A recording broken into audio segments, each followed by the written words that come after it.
안녕하세요. 평양아줌마 김소연입니다. 날씨도 덥고 물가도 오르고 그래도 대한민국 국민들은 또 정부도 슬기롭게 이런 일들을 잘 헤쳐나왔던 위력을 갖고 있는 그런 국민들이라 이런 난관들도 잘 이제 이겨나갈 거라고 이렇게 저는 생각을 합니다. 네, 저번 시간에 이어서 이번 시간에 바로 북한에서 끔찍하게 이루어졌던 시마저 사건에 대한 두 번째 이야기로 마무리를 해볼까 합니다. 일단은 김정일의 개인적인 지시를 받은 최문덕은 사회안전성에 시마저 이제 총본부를 만듭니다. 그리고 각 이제 도, 시, 구역, 군 안전부에 시마저들이 설치가 되기 시작을 합니다. 그리고 여기에 뭐 당연히 참모진도 있을 거고요. 이렇게 되면서 가장 먼저 누가 잡혀 나오게 되냐면 대한민국에서도 잘 알고 있는 서관이. 그때 이제 평양시의 일반적인 많은 사람들은 서관이가 정말 남한에서 이미 파견된 간첩이었대 하는 이런 소문이 완전히 쫙 퍼져 있었거든요. 왜 그랬냐면 서관이가 바로 이제 비료를 사라고 준 300만 불을 착복을 했다는 이유로 이미 감옥에 갇혀 있었거든요. 근데 최문덕이가 가장 일본으로 서관이를 끌어냅니다. 감옥에 있는 사람을 다시 끌어내죠. 그리고 이제 안전부 예심실로 끌어가서 그때부터 이제 가혹한 고문이 이어집니다. 어쨌든 서북청년단 이 간첩단 사건을 어쨌든 조작을 해내야 되는 이런 입장이기 때문에, 그리고 또 김정일이가 이게 간첩들은 3대를 멸족하라는 이런 지시도 함께 떨어진 이런 시기였기 때문에 최문덕이는 마음 놓고 이제 자기 분풀이를 시작을 합니다. 그래서 거기에 이제 서관이가 이제 일본으로 고문을 당하기 시작을 하면서 결국은 자백을 받아냅니다. 내가 서북 청년단 잔당이었고 나라를 북한이라는 사회를 기반을 좀 허물기 위해서 내가 그 돈을 착복을 했다라는 이런 거를 자백을 받아냅니다. 그러면서 바로 이제 김정일과 최문덕이는 이제 원한 분풀이를 하는 거죠. 그래서 이때 바로 누가 또 이제 선상에 오르게 되면 김만금. 이 사람은요, 농업 부분에서 일을 굉장히 오래 했어요. 저도 한번 뵌 적이 있거든요. 키 자그마하고 토탈하고 이랬던 사람이었어요. 한 열차를 타고 한번 갔던 적이 있어서 그래서 제가 기억을 하는데요. 이분은 이미 1984년에 사망을 해서 애국열사령에 묻혀 있었어요.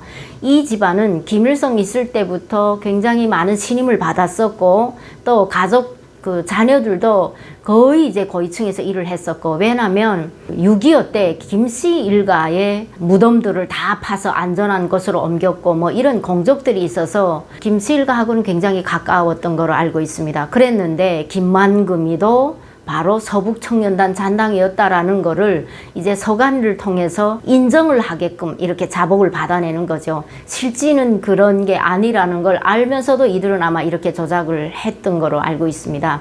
왜 이렇게 김만금이는 이제 부관 참시를 당하면서 이렇게 됐냐면 바로 김정일 때문입니다. 김정일이는 바로 자기 계모였던 김성애, 바로 김평일이 엄마죠. 정말 이제 아니꼽게 이렇게 봐왔던 김성애를 아마 이 김만금이가 농업 담당 부분에서 일을 하면서 뭐 여러 가지 도움을 줬다는 이유로 바로 이런 분풀이를 했던 거예요. 그러다 보니까 이 김만금 자식들은 거의 다 이제 잡혀서 고문 끝에 자결을 했다고 이렇게 후에 보위부 기록에 올라와 있었습니다. 그러면서 여기에 바로 그 당시 개성시당 책임비서 피창림이던가 그런 분, 강원도당 그 당시 책임비서, 평안남도 무슨 행정위원장 뭐 이런 식으로 해가지고 그 당시 이제 평양시당 책임비서였던 서윤석 뭐 이런 사람들이 이제 줄줄이 잡혀와서 고문을 당하게 되고, 자녀들도 그러다 보니까 엄청 많은 인원들이 바로 이 간첩단 사건으로 연루가 된 거예요.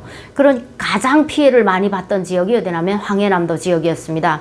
그때 황해남도에서 70세 이상 된 사람들은 거의 다 남한에서 파견한 간첩이었다라는 이런 누명을 쓰게 되면서 원인도 모르게 잡혀가서 죽은 사람들이 많았고요. 그리고 그곳에서 또 완전히 못 나오는 이런 시골로 추방이 돼갖고, 그래서 그 당시 북한의 분위기는 어땠냐면 황해남도 쪽에는 거의 다 지주 자본가의 아들들이었대. 간첩들 자손이었대. 출신 성분이 굉장히 안 좋은 사람들이 몰려 사는 게 황해도 쪽이라고 함경북도 쪽에서는 그렇게 얘기를 했을 정도였거든요.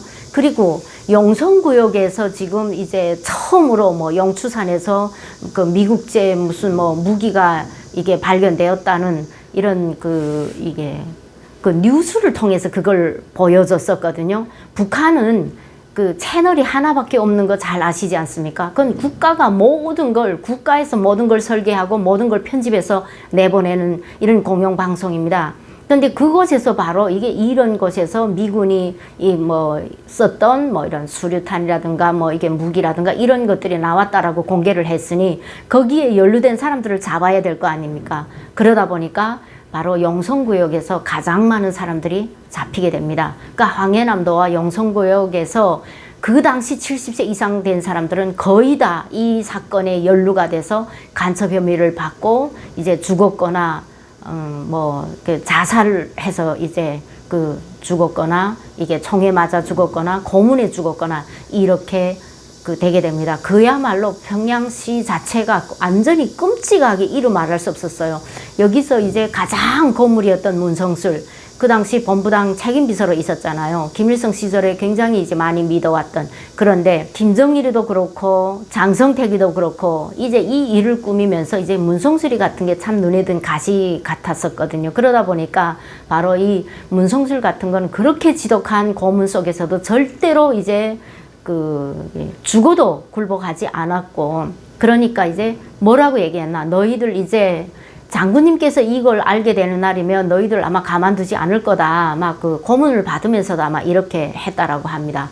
그래서 결국은 이 사람을 어떻게 죽였나 하면 설사약을 먹여가지고 그리고 3일 동안 물 한 모금 안 줘갖고 이런 악랄한 방법으로 죽여갖고 죽은 다음에 이 사람 손에서 지장을 받아서 자백을 받아냈다라고 하거든요.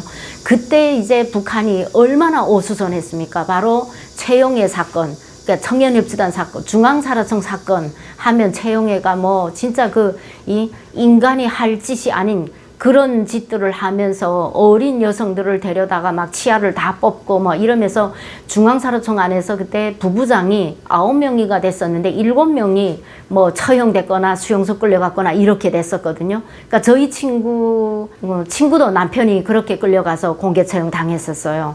이렇게 하다 보니까 요독 수용소가 완전히 대폭으로 확장을 할 수밖에 없었거든요. 이 몽땅 다 간첩 집안인데 어떻게 가만둘 수 있었겠어요. 여기서 이제 제가 아는 분이 정무원 기관에 부장으로 일을 하셨던 분인데요. 그분이 바로 최 씨예요. 최수산이라고. 그런데 진짜 나라 일밖에 몰랐거든요. 정말 점잖고. 이분도 하루아침에 끌려간 거예요. 김정일이가 제일 처음에 최문덕이를 끌어다가 얘기하면서 최 씨 집안이 바로 이제 가문이 자기네들이 모든 걸 지금 숨기고 덜어는 남한으로 뗐고 국내에는 지금 다 이제 신분 위조를 해서 이제 박혀서 사는 걸로 알고 있는데 잘 뒤져라라고 했으니 어쨌든 최 씨가 누군가는 있어야 될 거 아니에요. 결국 이 사람은 그렇게 운 나쁘게 끌려갔던 겁니다. 그런데다가 1997년에 황장엽 선생님이 한국에 탈북을 하셨죠. 그런데 북한은 지금 이렇게 국내 안에서 사람들을 때려잡는다고 난린 거예요. 그러다 보니까 군 장악을 위해서 김정일이한테 필수였던 거는 이런 식으로 해가지고 공포를 조성을 시켰고요. 군 장악을 위해서 바로 육군단 사건이라는 게 터지는데 이것도 완전히 뭐 정권을 뒤집어 엎으려고 했다는 이런 프레임을 씌워서 전혀 그런 게 아니었다라는 거를 그때 이제 그곳에서 일하던 사람들이라든가 통해서 이제 다 알게 됐지만도 북한 당국은 그렇게 얘기하지 않았습니다. 그래서 한개 군단 자체를 완전히 다 없애버렸잖아요. 그러니 북한이 그 당시 얼마나 오수선했겠습니까? 가뜩이나 지금 소련이 붕괴돼서 나라는 허덕이고 있는데 거기에 김일성이 죽었어요.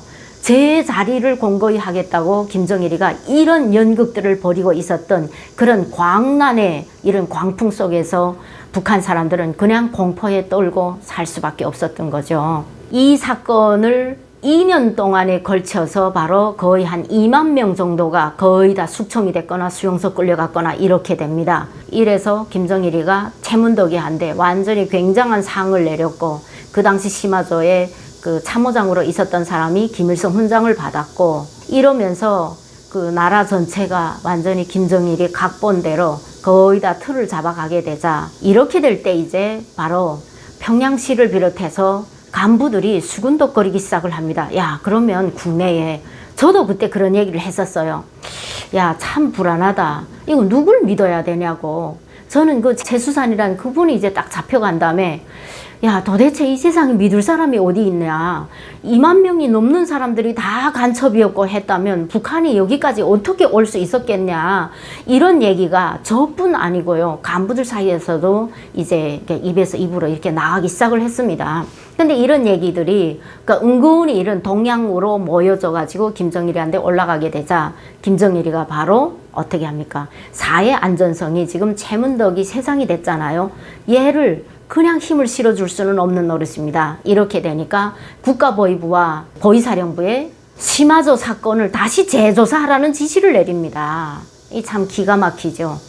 그래서 원래 이제 이게 권력 집단은 그렇거든요. 어느 한쪽이 세력이 세지게 되면 나를 칠 수 있다는 이런 두려움 때문에 늘 이제 김일성 시대도 그랬고요. 김정일이가 더 특별했던 것 같습니다. 안전성에 한번 힘을 실어줬다가 한 번은 보위부에 힘을 실어줬다가 이런 식으로 하면서 서로가 견제하고 서로가 이렇게 아첨을 하고 이런 식으로 이제 이게 구조를 만들어 왔던 게 북한이거든요. 그러다 보니까 이제 국가보위부가 달라붙어서 이 사건을 다시 치기 시작을 합니다. 그래서 정당에 결국은 최문덕이가 바로 개인이 원한으로 이렇게 했다라는 거, 그렇게 하면서 거의다가 그 잘못됐다라는 이런 판결이 나오기 시작을 합니다. 그러니까 그 2만 명을 감옥을 보내고 고문을 하고 사람을 죽이고 이렇게 하는 동안에 참가했던 모든 사람들이 이제 20년형, 10년형, 무기징역형 이런 식으로 이제 판결이 내리기 시작을 하면서 그때 바로 다시 이제 한 6천여 명이 또 그 감옥살이를 하게 됩니다. 또 정치범 수용소로 끌려 들어가게 되는 거죠. 그런데 김정일이가 이렇게 하면서 바로 어떤 지시를 내리나 원상복귀하라고 합니다. 원상복귀시키라고 합니다. 그런데 남편들이 간첩 혐의를 받고 이제 거의 처형됐거나 이런 사람들, 이럴 때는요 어떻게 하나, 국가에서 만약에 정치범 수용소로 끌고 들어갈 때입니다. 그때면 물어봅니다. 와이프들 보고 너 이혼하겠나 그냥 살겠냐라고 물어봅니다. 그러면 그냥 살겠다라고 하게 되면 수용소로 들여보냅니다. 근데 북한의 수용소는 들어간다고 해서 가족끼리 있을 수 있는 거 아니거든요. 가족들이 사는 곳, 이 범죄자가 사는 곳, 이렇게 따로 이렇게 나눠져 있거든요. 그러니까 거의다가 같이 안 살겠다, 이혼을 하겠다라고 합니다. 이혼을 하게 되니 하루아침에 저희 친구 같은 경우는 애 6살짜리 딸내미가 있었는데 걔를 하나 데리고 남편이 그나마 괜찮은 직책에 있어서 잘 먹고 잘 살았는데 하루아침에 남편이 없다 보니까 굉장히 생활력이 없어요. 그러니까 이제 빨리 재혼을 하게 됩니다. 거의 그때 이런 여성들이 바로 재혼을 많이 했었어요. 그리고 이들이 살던 집, 떵떵거리며 살던 집들은 국가에서 다 빼앗아갖고 이제 집 없는 사람들한테 당중앙위원회 지시에 따라서 그 집들이 이제 필요한 사람들한테 다 공급이 됐었어요. 그러고 나니까 집도 절도 없으니 이들이 살긴 살아야 되잖아요. 재혼을 선택을 할 수밖에 없었어요. 그러니까 저희 친구는 재혼을 한 사람이 그나마 그래도 굉장히 좋은 사람이라서 이제 애도 하나 낳았거든요. 했는데 원상복귀하라는 김정일 지시에 따라서 이제 다 다시 나왔어요. 출소해서 나왔어요. 남편들이 수용소에서 나오고 나니까 내가 그 안에서 그렇게 개고생을 하고 있을 때 이 와이프들이 거의 다 딴 사람 들어가고 재혼을 하고 있은 거예요. 그러니까 이제 배신감 막 이렇게 억울함 막 이런 게 겹싸여 있어가지고 정말 그때 편안한 가정이 잘 없어요. 그러니까 장군님 명령이니까 어찌합니까? 또 다시 이혼을 하고 본 남편하고 재혼을 하고 이러면서 그 마음을 좀 다독인다고 김정일이가 쌀도 주고 설탕 같은 것도 좀 보내주고 했지만 이 사람들의 마음이 그렇게 쉽게 열리겠나요? 그러니까 그때 이제 다시 김정일이를 억울하게 누명 쓴 사람들을 위해서 장군님께서 이런 은총을 베풀어서 이러면서 영화도 만들어내고 이러면 이제 완전히 쇼를 했던 게 그 당시거든요. 그러면 이런 사건들이 북한이 얼마나 은폐를 많이 하는 나라입니까? 근데 이런 사건들이 왜 세상에 나올 수 있었나? 바로 국가보위부가 다시 재조사를 하면서 자료들이 남아 있는 것들이 바로 김정일한테 보고를 하고 뭐 이렇게 하다 보니까 이제 생생하게 나올 수 있었던 겁니다. 그래서 그때 이제 그게 문성술 같은 경우는 그게 굉장히 뭐 김정일 귀에 들어가서 김정일이가 흡족했다라고 합니다. 그런 고문 속에서도 장군님께서 알게 되면 너희들 가만두지 않을 거야라는 이런 얘기 한마디에 김정일이가 뭐 굉장히 이제 흡족했고 가족들한테도 뭐 특별히 상을 많이 내려줬고 뭐 했다는 이런 얘기가 있고요. 그 당시 평양시당 책임자였던 서윤석 같은 경우는 김씨 일가들이나 가는 그런 병원인 봉화진료소에 갔다가 이제 치료를 만전을 가해서 이제 치료를 잘해주라라고 했는데 완전 정신적으로 이상한 사람이 돼버린 거예요. 그러니까 간호사들이 주사를 넣으려고 오게 되면 제발 주사는 넣지 마십시오. 있는 대로 다 실토하겠습니다. 막 이럴 정도로 이상해졌고요. 거의 모든 사람들이 정신 이상에 걸려서 이제 사회 전체가 굉장히 무서운, 정말 무서운 모든 분위기로 우리가 90년대 말 2000년대 초반을 보냈던 게 그 당시 평양이거든요. 제가 이게 뭐 다 길게 말씀을 드리자면 정말 한도 끝도 없이 많습니다. 하지만 내가 일부만 말씀을 드리는 이유는 우리가 저 독재 체제에 관해서 지금도 북한에 대해서 굉장히 호의적인 생각을 가지려고 하는 분들이 많습니다. 저는 정말 그런 게 너무 안타깝고요. 또 설사 좀 그런 생각을 갖고 있는 분들이 이런 이북에서 온 분들이 얘기를 좀 들었으면 좋겠는데 죽어도 안 들으려고 들거든요. 그래서 제가 제일 처음에 한국에 왔을 때 한국에는 두 개의 북한이 존재하네. 우리가 살았던 북한과 여기 대한민국에서 평양 같은데 뭐 회의를 갔거나 뭐 어떻게 돼서 무슨 행사 때문에 갔거나 이런 분들이 보고 온 평양이에요. 그거는 북한 당국이 그 사람들한테 보여주기 위해서 완전히 세팅된 평양을 보고 와서는 북한 전체가 완전히 이게 희한한 세상인 것처럼 이렇게 얘기를 하는 정말 이게 허구 속의 북한. 이렇게 나눠져 있구나. 지구상에 당이 우리로 말하면 이제 무슨 더불어민주당이 됐던 뭐 국민의힘이 됐던 이 당이 한 개인을 위해서 종사하는 이런 나라는 지구상에 없습니다. 네. 그래서 이런 나라에 우리가 조금 더 환상을 가져서는 안 된다. 절대로. 그 땅의 어떤 다른 변화가 이 사람들이 자기 밥그릇을 지키기 위해서 자기 그 위치를 지키기 위해서 자기한테 충성하며 일했던 간부들을 이렇게 가차없이 때려잡고 죽이고 수용소 집어넣고 했던 이 사람들이 과연 대한민국 사람들한테 어떤 호의를 베풀 수 있겠느냐 하는 그런 얘기를 제가 2시간에 걸쳐서 꼭 드리고 싶었습니다. 그래서 요즘에 지금 이제 탈북 어민 북송 관련해서도 굉장히 이슈가 많이 이제 나오는데요. 가장 안타까웠던 건 그겁니다. 그 당시 그들이 이 대한민국에 이렇게 해서 우리가 뭐 어떻게 됐던지 간 대한민국 정부에 제일 처음에 손에 들어왔을 때 지금 같은 마음으로 왜 같이 떠들지 않았을까? 저는 그게 좀 궁금했고요. 그리고 관련 부서에서 일하는 분들, 공직자들이, 그러면 뭐 통일부도 그렇고요. 이런 분들이 그때는 왜 지금 같은 영상들을 공개하면서 왜 그 사진 자료들 이런 것들을 공개하면서 왜 법의 잣대대로 일을 처리하지 않았을까? 저는 그게 참 궁금해요. 물론 정권의 입맛에 맞게 어쩔 수 없이 그랬다라고 하지만 북한처럼 바른 말을 했다고 죽이는 나라는 아니잖아요. 설사 내가 내 밥통이 떨어질 수는 있지만 그래도 훗날 국민이 기억하고 국가가 기억합니다.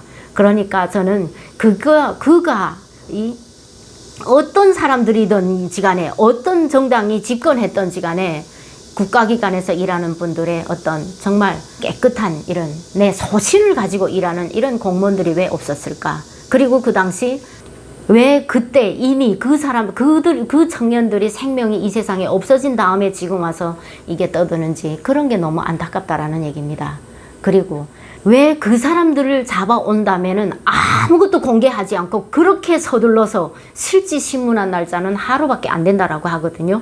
왜 이렇게 서둘러서 보냈을까? 그리고 북한 당국이 반드시 판문점으로 보내달라고 한 이유를 우리는 꼭 봐야 됩니다. 판문점으로 보내는 이런 것들을 다른 건 안 보내도 북한이 아마 그 조선중앙 텔레비전에서 보일 겁니다. 그게 북한 전역 사람들한테 경고를 줄 수 있는 아주 좋은 거거든요. 자, 봐라, 너희들 남조선에 가면 그렇게 살기 좋다고 했지. 갔는데 남조선에서 다 이렇게 잡아서 판문점으로 보내는 거야.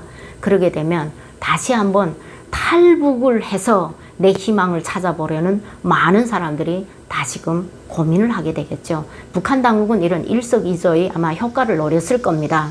거기에 우리 대한민국이 아마 함께 발을 맞춰준 거라고 저는 그렇게 봅니다.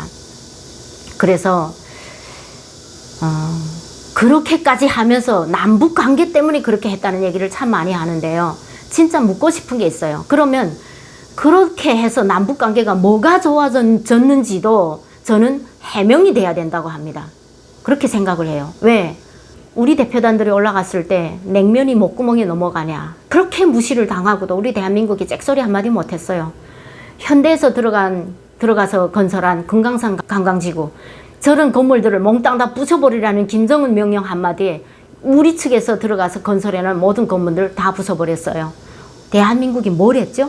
또 개성에는 우리 측 남북공동연락사무소 국민의 세금 몇백억이 들어갔어요. 그걸 하루아침에 폭파시켜버렸어요. 거기 우리 정부가 뭐 했습니까? 남북관계가 좋으면 이런 일들이 일어났을까요? 우리 국민들 보기를 얼마나 우습게 봤으면, 대한민국 알기를 얼마나 우습게 봤으면 이런 일들을 마음대로 자행을 하고 대통령 한데 완전히 개인 한데도 퍼붓지 못할 그런 악담을 퍼볼 때도 허허 하고 넘어가야 되는 게 남북관계를 위해서 좋은 일이라고 생각한다면 그러면 대한민국의 자존심은 다 어디 갔습니까? 저는 그런 게 안타깝다는 얘기입니다. 이거는 어떤 정당의 문제가 아니고 대한민국은 북한처럼 인치의 국가가 아니지 않습니까? 북한은 법 위에 당의 유일사상체계 확립의 10대 원칙이 있고 그 원칙 위에 김정은이 있어요. 사람 100명을 죽였어도 살려줘 하게 되면 살아나는 세상입니다. 근데 대한민국은 법치 국가지 않습니까? 그러면 그때와 지금이 법이 달라졌습니까? 왜 그때는 법대로 따지고 이러는 사람이 이렇게도 없다가 지금 와서 이렇게 떠드는지, 왜 그 청년들의 목숨이 이 세상에 없은 다음 지금 와서 이제 떠들고 있고 이렇게 하는 현실도 너무나 안타깝습니다. 그래서 제가 개인적인 그냥 생각입니다. 앞으로도 이런 일들이 또 직면할 수 있는 대한민국이기에 우리는 모든 일들이 진짜 법치국가라는 이런 대한민국이, 법치 위에 세워진 대한민국의 이 정부가 늘 하나의 법으로 똑같이 이렇게 정확하게 알아보고 국민적인 어떤 이런 합의, 그리고 이 법에 하나도 이제 저축되지 않는 이런 일들로 하나씩 이제 처리가 되어야만이, 그래야만이 훗날에도 이런 공분이 없을 거라고 생각을 하거든요. 그러니까 바다로 귀순한 분들, 여러분들이 관련 부분에서 일하던 분들이 지금 많이 이제 함께 이제 조사를 하고 그 선상에서 정말 그 16명을 죽일 수 있는지 이런 가능성, 이런 것들이 지금 이제 하나둘씩 이제 다 캐고 있다라고 하니까 우리는 좀 더 지켜봤다가 그 잘못된 일들에 대해서는 두 번 다시 반복되지 않는 이런 계기가 되었으면 좋겠다, 이런 생각이 좀 들어서 주제와는 조금 다르지만 제 견해를 간단히 말씀을 드렸습니다. 네. 앞으로도 북한 체제에 대해서 정말 공정하고 올바른 이런 소식들이 우리 대한민국 국민들이 들음으로 해서 조금씩은 북한을 이해하는데 좀 도움이 될 수 있는 이런 얘기들로 자주 찾아뵙도록 하겠습니다. 네, 여러분 감사합니다.